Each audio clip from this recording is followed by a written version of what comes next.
हम सब जानते हैं कि 1947 में 15 अगस्त के दिन देश आजाद होता है। उससे पहले भारत के संविधान सभा के निर्वाचन संपन्न हो चुके थे। डॉक्टर राजेंद्र प्रसाद जी के नेतृत्व में भारत के संविधान सभा के निर्माण के उपरांत 26 नवंबर 1949 को भारत ने अपने संविधान को अंगीकार किया। आज पूरा देश 26 नवंबर की तिथि को संविधान दिवस के रूप में आयोजित करता है। हर भारतवासी का दायित्व बनता है कि हम अपने संविधान के प्रति पूरी श्रद्धा और पूरे समर्पण भाव के साथ कार्य करें, क्योंकि सम और विषम परिस्थितियों में भारत का इस संबल बना है। भारत के संविधान की ये पंक्तियां कि हम भारत के लोग हर भारतवासी के लिए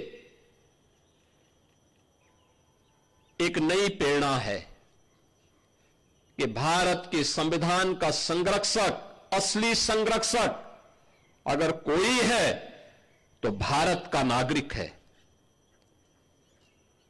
उस भारत के नागरिक के प्रति हरेक संस्था को, हरेक नागरिक को,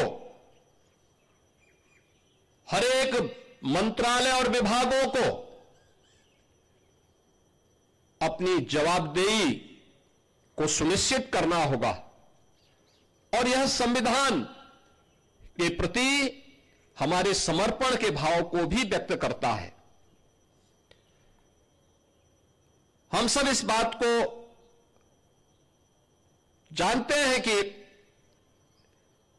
जब भी हम संविधान की मूल भावनाओं का अनादर करते हैं तो वास्तव में भारत माता के उन महान सपूतों का, जिनके बल पर, जिनके दम पर यह देश स्वतंत्र हुआ, हम उनका अनादर भी करते हैं।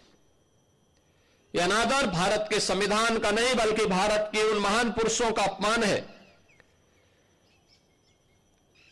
जिनके बल पर यह देश स्वतंत्र हुआ।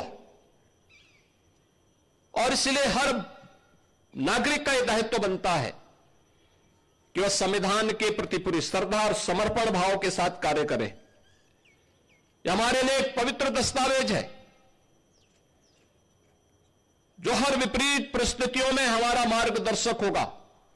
भारत को एकता और अखंडता के सूत्र में बांधने से लेकर के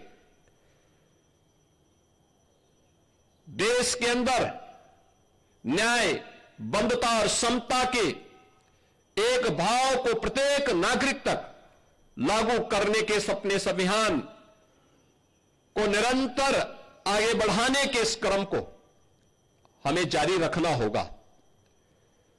याद रखना, ये 3 शब्द भारत के संविधान के न्याय, समता और बंधुता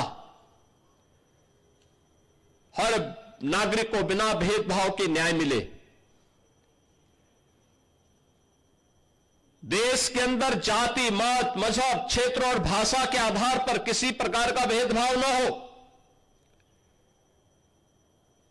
परस्पर समता और बंधुता का यह माहौल पूरे देश के अंदर आगे बढ़ेगा तो भारत को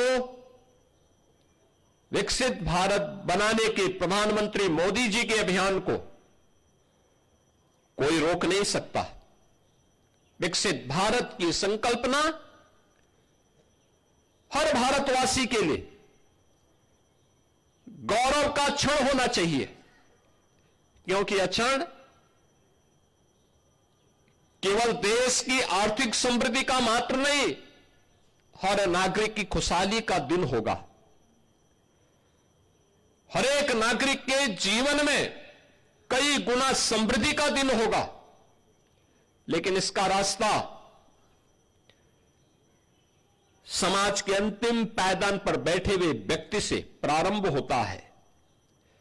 हमारे गांवों से, हमारी गलियों से,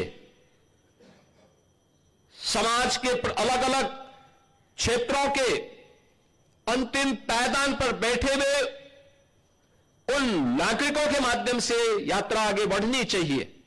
हर एक स्तर पर आत्मनिर्भरता का यह भाव हमें आगे बढ़ाने के लिए सदैव उसके प्रति उस भाव के साथ आगे बढ़ना पड़ेगा।